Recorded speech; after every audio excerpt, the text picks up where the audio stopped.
What is up, guys? Welcome back to another video. I finally got the wheels installed on the M235i, but before I show you the wheels, I want to tell you that you have to stay tuned until the end of the video, where I will explain to you why I chose the 40+ mm offset on all my wheels.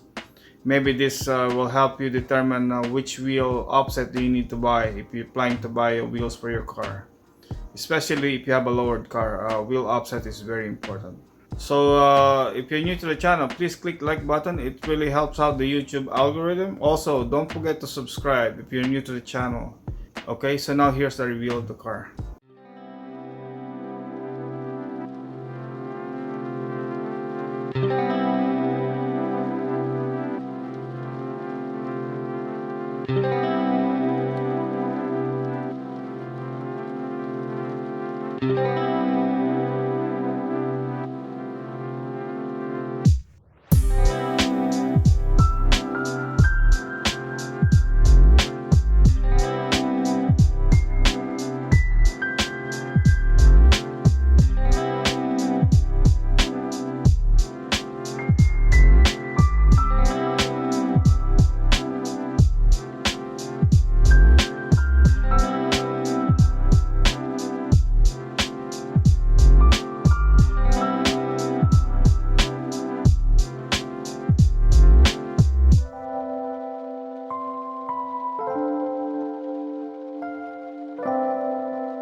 I hope you like that little video montage I did for the wheel for the M235i. But first, like I promised, I want to tell you about the offset of my wheels, why I chose the 40+mm offset for my car. When I was trying to buy these wheels on the website, there's two types of offset available for my car. A 35mm offset or a 40mm offset.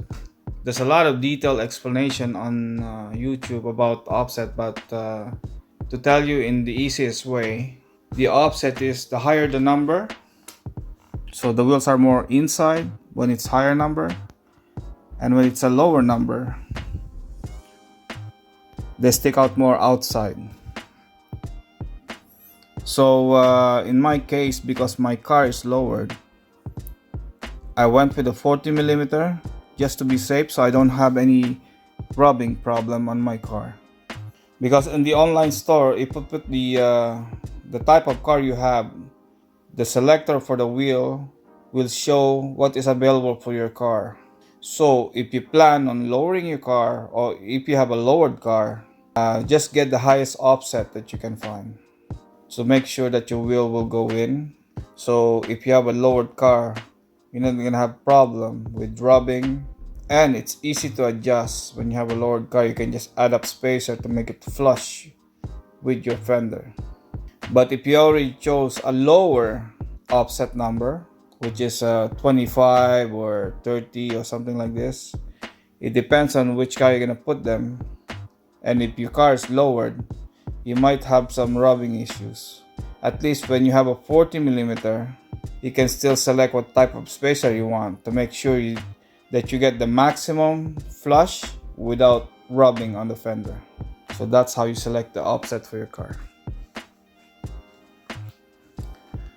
As you can see now, the rear is perfectly flush. It's perfectly flush, and that's a 40mm offset. Good thing I didn't take the 35, because if I take 35, I might have problem rubbing. Because what they show on the wheel store online is for the car that's not lowered.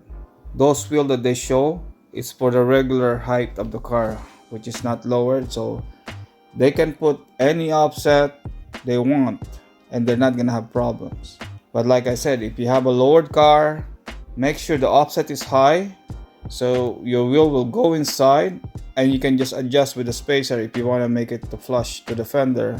At least you're not gonna have a problem of rubbing the tire on the fender and going to that hassle for rolling the fender and all this, just to make sure your wheel will be flush with the fender. Just keep in mind, if you have a lowered car, or if you're planning to lower your car, Just get the highest offset available for your car and just adjust it with the spacer to go out to be flush after when you installed your wheel, just to find out how much millimeter you need to make the wheel flush with the fender. I think that's the easiest explanation I can give you guys. Lowered car, highest number of offset available for that car, install the wheel, and just add a bit of spacer to make the wheel flush, and you're not gonna have any rubbing problem. I hope you learned something about wheel offset for lowered cars in this video. If you do, please give this video a like. Also, if you're not subscribed yet, please subscribe. Thank you for watching, and I will see you in the next one.